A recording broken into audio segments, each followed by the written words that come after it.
अब की बार 400 पार महज एक नारा नहीं है, एक मुहिम है और इस मुहिम को पूरा करने की जिम्मेदारी खुद पीएम मोदी ने अपने कंधों पर उठा रखी है। इसी लक्ष्य को साधने के लिए वो झारखंड के जमशेदपुर पहुंचे और देखिए कैसे अपने एक बयान से उन्होंने सीधे यहाँ के मतदाताओं के दिल को छू लिया। हमारा जमशेदपुर विविधताओं से भरा मिनी हिंदुस्तान है, इसलिए जमशेदपुर का आशीर्वाद मिलना ऐसा लगता है जैसे पूरा देश आशीर्वाद दे रहा है। घाटशिला में पीएम मोदी ने अपने इस बयान से सीधे जनता का दिल छुआ, तो वहीं अब बारी थी विरोधियों पर प्रहार की। इस काम में पीएम मोदी का कोई सानी नहीं। सुनिए कैसे उन्होंने सत्ताधारी दल जेएमएम और कांग्रेस के गठबंधन वाली सरकार को कटघरे में खड़ा कर दिया। इन्हें विकास का क ख ग ग भी मालूम नहीं है। मोदी जी को रोज नई नई गालियां देंगे, क्या इससे ज्यादा आगे ये सोच ही नहीं सकते क्या? भ्रष्टाचार के मामले में जेल गए पूर्व सीएम हेमंत सोरेन से लेकर कांग्रेस तक को पीएम मोदी ने अपने प्रहार से धो दिया। झारखंड का नाम सुनते ही कौन सा दृश्य सामने आता है? एक ही दृश्य सामने आता है, नोटों के ढेर। कांग्रेस और जामुमो वालों ने अपने घरों में काली कमाई का अंबर लगा रखा है। 60% शहरी और 40% ग्रामीण आबादी वाली जमशेदपुर लोकसभा सीट बीजेपी का गढ़ बनती जा रही है। इस सीट पर 6 बार कमल खिल चुका है। 1996, 1998, 99, 2009, 2014 और 2019 में बीजेपी यहां से जीत हासिल कर चुकी है। 2014 और 2019 में बीजेपी के विद्युत वरण महतो यहां से चुनाव जीते थे। अब एक बार फिर से महतो मैदान में है। पीएम मोदी उन्हीं के पक्ष में यहां प्रचार करने पहुंचे थे। पीएम मोदी ने झारखंड में हुए जमीन घोटाले को लेकर जेएमएम और कांग्रेस को आईना दिखाया। वही आदतें, वही चरित्र कांग्रेस से और आरजेडी से सीखा है। जामुमो ने झारखंड में जमीन घोटाला किया और इन लोगों ने किसकी जमीनें हड़पी? हमारे गरीब आदिवासियों की जमीनें हड़पी। सेना की जमीन तक हड़पने की कोशिश की। पीएम मोदी ने उद्योगपतियों का नाम लेकर खुद को घेरने वाले पूर्व कांग्रेस अध्यक्ष राहुल गांधी पर बड़ा हमला बोला। ये कांग्रेस की भाषा, ये शाहजादे की भाषा पूरी तरह नक्सली भाषा है, माओवादी भाषा है। और नक्सली भी तो बिना रंगदारी लिए किसी कारोबारी को काम नहीं करने देते थे। आज मोदी ने नक्सलियों की कमर तोड़ दी है, इसलिए आज रंगदारी की जिम्मेदारी कांग्रेस और जामुओं ने उठा के ली है। इस चुनाव में अगर बीजेपी जमशेदपुर सीट जीतने में कामयाब रही तो विद्युत वरण महतो एक नया रिकॉर्ड बनाएंगे। यहां से अब तक जीत की हैट्रिक बनाने का रिकॉर्ड किसी के खाते में नहीं है। बीजेपी को उम्मीद है कि जमशेदपुर में एक बार फिर से भगवा लहराएगा। इस उम्मीद की वजह 2019 के चुनाव के आंकड़ों में छिपी है। देखिए, विद्युत वरण महतो ने पिछले चुनाव में जेएमएम नेता और वर्तमान सीएम चंपाई सोरेन को हराया था। महतो को 6,79,632 वोट मिले थे, जबकि सोरेन को 3,77,542 वोट मिले थे। इस तरह महतो ने सोरेन को 3,02,090 वोटों के भारी अंतर से शिकस्त दी थी।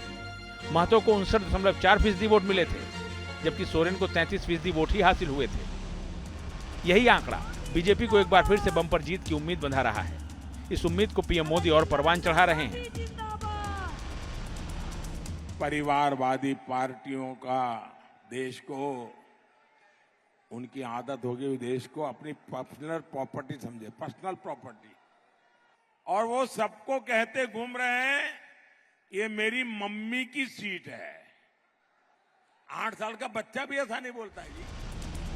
जमशेदपुर लोकसभा क्षेत्र में मुद्दों की बात करें तो गरीबी, बेरोजगारी और भ्रष्टाचार, शिक्षा और स्वास्थ्य सुविधाओं का अभाव। घाटशिला में 10 साल से बंद हिंदुस्तान कॉपर लिमिटेड की माइंस बड़े मुद्दे हैं। विपक्ष इन्हीं मुद्दों पर बीजेपी को घेर रहा है। लोग बेरोजगार हो गए, श्रमिक हाहाकार मचा हुआ है, और जो क्रूर तानाशाह होता है वो अपने जनता का जो आर्तनाद होता है ना, उसी को वो अपना अट्टहास बनाता है। 2019 में बीजेपी ने झारखंड में शानदार प्रदर्शन किया था और सूबे की 14 लोकसभा सीटों में से 11 सीटें झटक ली थी। वहीं कांग्रेस, जेएमएम और ऑल झारखंड स्टूडेंट यूनियन को महज एक सीट ही मिली थी। एक बार फिर से बीजेपी जहां अपना प्रदर्शन दोहराने के लिए एड़ी चोटी का जोर लगा रही है, तो वहीं विरोधी दलों को जीत की उम्मीद दिख रही है।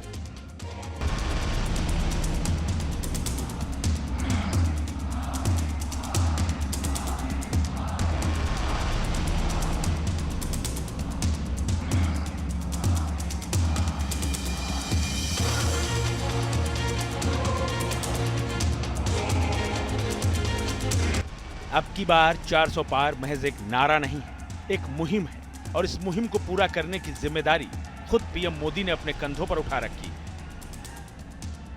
इसी लक्ष्य को साधने के लिए वो झारखंड के जमशेदपुर पहुंचे और देखिए कैसे अपने एक बयान से उन्होंने सीधे यहां के मतदाताओं के दिल को छू लिया। हमारा जमशेदपुर विविधताओं से भरा मिनी हिंदुस्तान है, इसलिए जमशेदपुर का आशीर्वाद मिलना ऐसा लगता है जैसे पूरा देश आशीर्वाद दे रहा है। घाटशिला में पीएम मोदी ने अपने इस बयान से सीधे जनता का दिल छुआ, तो वहीं अब बारी थी विरोधियों पर प्रहार की। इस काम में पीएम मोदी का कोई सानी नहीं। सुनिए कैसे उन्होंने सत्ताधारी दल जेएमएम और कांग्रेस के गठबंधन वाली सरकार को कटघरे में खड़ा कर दिया। इन्हें विकास का क ख ग ग भी मालूम नहीं है। मोदी जी को रोज नई नई गालियां देंगे, क्या इससे ज्यादा आगे ये सोच ही नहीं सकते क्या? भ्रष्टाचार के मामले में जेल गए पूर्व सीएम हेमंत सोरेन से लेकर कांग्रेस तक को पीएम मोदी ने अपने प्रहार से धो दिया। झारखंड का नाम सुनते ही कौन सा दृश्य सामने आता है? एक ही दृश्य सामने आता है, नोटों के ढेर। कांग्रेस और जामुमो वालों ने अपने घरों में काली कमाई का अंबर लगा रखा है। 60% शहरी और 40% ग्रामीण आबादी वाली जमशेदपुर लोकसभा सीट बीजेपी का गढ़ बनती जा रही है। इस सीट पर 6 बार कमल खिल चुका है। 1996, 1998, 99, 2009, 2014 और 2019 में बीजेपी यहां से जीत हासिल कर चुकी है। 2014 और 2019 में बीजेपी के विद्युत वरण महतो यहां से चुनाव जीते थे। अब एक बार फिर से महतो मैदान में है। पीएम मोदी उन्हीं के पक्ष में यहां प्रचार करने पहुंचे थे। पीएम मोदी ने झारखंड में हुए जमीन घोटाले को लेकर जेएमएम और कांग्रेस को आईना दिखाया। वही आदतें, वही चरित्र कांग्रेस से और आरजेडी से सीखा है। जामुमो ने झारखंड में जमीन घोटाला किया और इन लोगों ने किसकी जमीनें हड़पी? हमारे गरीब आदिवासियों की जमीनें हड़पी। सेना की जमीन तक हड़पने की कोशिश की। पीएम मोदी ने उद्योगपतियों का नाम लेकर खुद को घेरने वाले पूर्व कांग्रेस अध्यक्ष राहुल गांधी पर बड़ा हमला बोला। ये कांग्रेस की भाषा, ये शाहजादे की भाषा पूरी तरह नक्सली भाषा है, माओवादी भाषा है। और नक्सली भी तो बिना रंगदारी लिए किसी कारोबारी को काम नहीं करने देते थे। आज मोदी ने नक्सलियों की कमर तोड़ दी है, इसलिए आज रंगदारी की जिम्मेदारी कांग्रेस और जामुओं ने उठा के ली है। इस चुनाव में अगर बीजेपी जमशेदपुर सीट जीतने में कामयाब रही तो विद्युत वरण महतो एक नया रिकॉर्ड बनाएंगे। यहां से अब तक जीत की हैट्रिक बनाने का रिकॉर्ड किसी के खाते में नहीं है। बीजेपी को उम्मीद है कि जमशेदपुर में एक बार फिर से भगवा लहराएगा। इस उम्मीद की वजह 2019 के चुनाव के आंकड़ों में छिपी है। देखिए, विद्युत वरण महतो ने पिछले चुनाव में जेएमएम नेता और वर्तमान सीएम चंपाई सोरेन को हराया था। महतो को 6,79,632 वोट मिले थे, जबकि सोरेन को 3,77,542 वोट मिले थे। इस तरह महतो ने सोरेन को 3,02,090 वोटों के भारी अंतर से शिकस्त दी थी। महतो को 59.4% वोट मिले थे, जबकि सोरेन को 33% वोट ही हासिल हुए थे। यही आंकड़ा बीजेपी को एक बार फिर से बम्पर जीत की उम्मीद बंधा रहा है। इस उम्मीद को पीएम मोदी और परवान चढ़ा रहे हैं। परिवारवादी पार्टियों का देश को, उनकी आदत हो गई देश को अपनी पर्सनल प्रॉपर्टी समझे, पर्सनल प्रॉपर्टी, और वो सबको कहते घूम रहे हैं ये मेरी मम्मी की सीट है। 8 साल का बच्चा भी ऐसा नहीं बोलता है जी।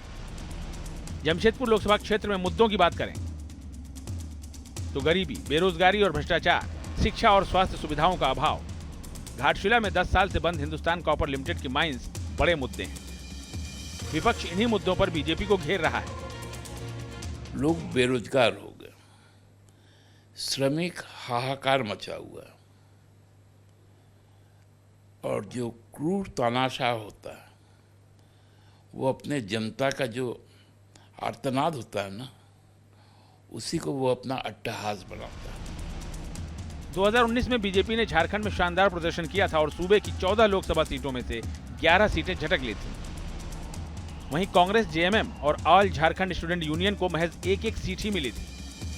एक बार फिर से बीजेपी जहां अपना प्रदर्शन दोहराने के लिए एड़ी चोटी का जोर लगा रही है, तो वहीं विरोधी दलों को जीत की उम्मीद दिख रही है।